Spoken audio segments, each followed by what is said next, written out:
Producing the new album has taken you a great part of the year 2002, I think. Can you tell us where you produced it, or where you recorded it, where it was produced? And yeah, so we started working with the guy who produced our first album, this Finnish guy, Ville, and we just wanted to go back to basics. You know, we've known him for 10 years, and we wanted to sort of get back that kind of an attitude that he can bring out from the band in.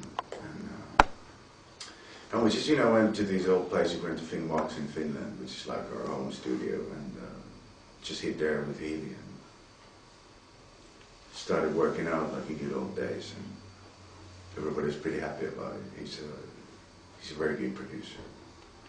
He suits our band perfectly. And he gives all kinds of characters for us, you know. We play all kinds of animal figures.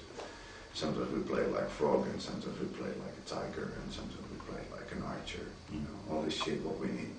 So we're a slightly psychotic band. We need to be, you know, pushed a bit so that you can make the best out of him. And he is a great pusher. I'm talking about drugs here. He's a great pusher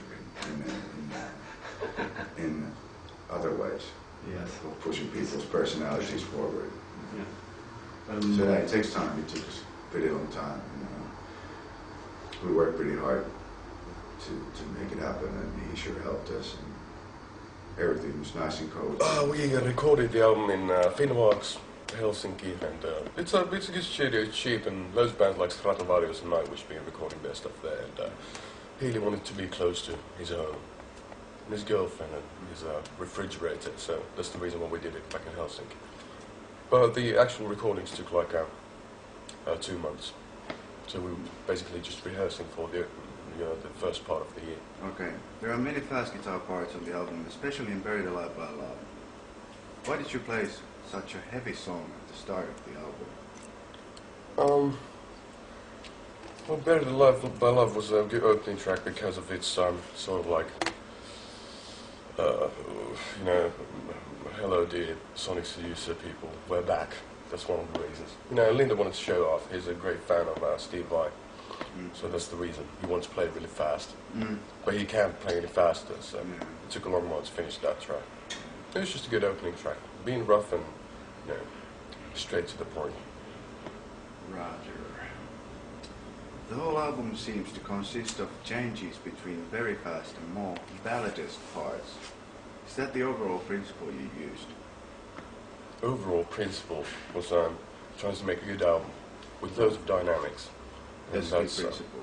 That's the principle, yeah, what we try to do. Not necessarily trying to sort of like premeditate on having like one fast track and then one mellow one. We don't have any ballads on the album. I don't consider them being ballads. They're just heavy tunes, like what Black Sabbath used to do. How would you describe the lyrics compared to the older albums? Is it still about love, death, and sin? Well, to a certain extent, yeah, it's about, lyrics are about love, death and sin, but they're about, you know, they're written in a bit more schizophrenic way. Even I don't understand the lyrics. They just came from somewhere. You've already shot 2 videos, one for the first single in Germany, Funeral of Hearts, one for the Buried Alive by Love. Please tell us something about these videos. Well, we were sort of like mixing the album in Los Angeles, and Mr. Bam Margera from Jackass came along, and then I asked him if he wanted to shoot a video for us, and then he wanted to shoot a video that we did in Funny Theatre in Los Angeles, and there's Juliet Lewis involved, and we're just playing and walking around in that funny old kitschy place. Tell us about Bush. Oh, Bush. It's my little edition. It was a funny thing. We had to, originally we were supposed to be shooting on the 19th, I'd say, 19th of December, something like that. And we reserved the whole theatre for shooting the video. But unfortunately, Bam got a call from the owner of the theatre that you can't do it on Tuesday. You have to reschedule it. And so then we did, and we asked for the reason to why it was necessary for us to reschedule the day. And what happened was that Mr. Bush, the President of the United States of America, wanted to have his own little party. They had the same particular theatres, so on. So, you know, if you don't like the video, he's the one to blame. Yeah. Because we weren't prepared. We had to do it 2 days earlier. Yeah. Can you tell us something about the album title? How come? How come was it called Love Metal? Well, Venom used to, they recorded an album called Black Metal. Motorhead recorded an album called Rock and Roll. And because people still asking what sort of music we're playing, it was the simplest thing to do was just to name it Love Metal, because we've been calling our music Love Metal since the beginning, so that was the reason. That was the reason, basically. It's corny and kitschy, but very punchy. Yeah, when going into the studio, I guess, yeah, you and Ville, you write many songs together. How has it been this time? Have you? It's always been him that he tends to write the structure of a song, which is like called songwriting, and then we just fix it up together. So I think songwriting, whomever does it, I believe it has to be the same. You just come with the idea and then you just make it happen. It's very simple. And who you make it happen, how you make it happen, that's another question. But the place where all the ideas come from, I think it's the same. Mm-hmm. So it's what like he usually do. You know, he strums the guitar and then we go and play. It's pretty simple. Sometimes the circumstances are better and sometimes they are worse. Yeah. And this time they were, thank God, pretty good. And yeah, the main theme of your album is just as on the albums before, love, death. Yeah, that's true. Yeah, that's always resembles this. Yeah, there's always this contrast thing. You know, it's always good to check out the both sides of the coin. You know what I mean? And it's the same thing as you can describe it by saying this, or you can describe it by saying that. But this time I think the lyrics are more like a folk type of a thing. They're more like folk lyrics more than basic rock lyrics. That's what we're used to from, you know, like down to earth rock bands. And there's more storytelling and more symbolical things and more complex themes there. Mm-hmm. And I do like it. I think it was a good way to go with the words and lyrics. And I'm pretty happy that the direction of the storytelling took this way. You always get influenced by the music you listen to. Can you give our readers a recommendation what you like especially at the moment? The latest Massive Attack album, the whatever it's called, that's a good one. And what else? The solo album from Mark Lanigan called The Field Songs, and reggae album from Fred and Dread. That's a good album. African Chant. All right. Many of your fans are young girls who tend to get very excited when you come around. Has that ever been? Well, it's good if there's people excited. That's what we do the music for. And it's easy. I don't have the strength to sort of like learn any good new pickup lines. So it's easier for me just to sing in a band and people come over tell me how beautiful I am.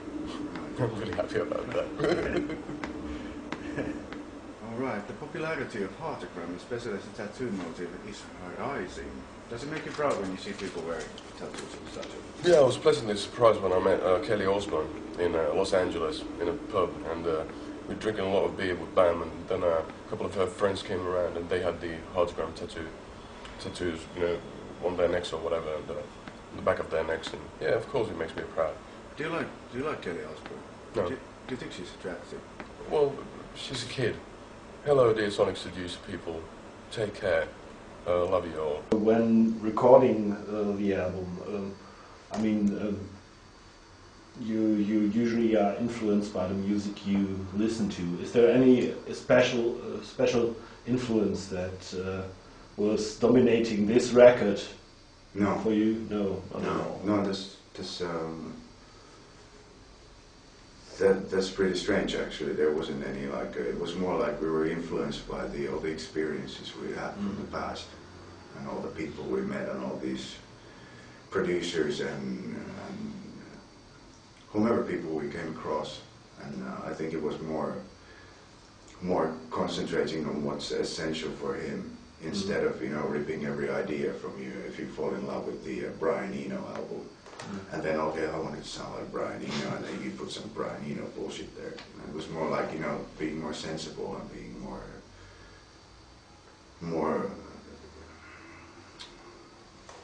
solid in making it, to make it more like a him album, and to figure out what's good in him, not what's good out there, you know, what's good in us, what we've learned.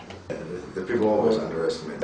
This mainly because of Ville, because guitar has always been a driving instrument. Yeah. It is, him has been a guitar band, okay? We have like pretty many keyboard parts, but we never had, before Bertil came into our band, we never had a decent keyboard. Oh, I had to say this now. But, you know, like a keyboard player who is actually a keyboard player, who knows more about keyboard playing altogether. The rest of the guys in the band, it was more like a keyboard character. Yeah, the real success for him came I think with Join Me. That was the breakthrough. And yeah, what has how has this change taken effect on your personal life?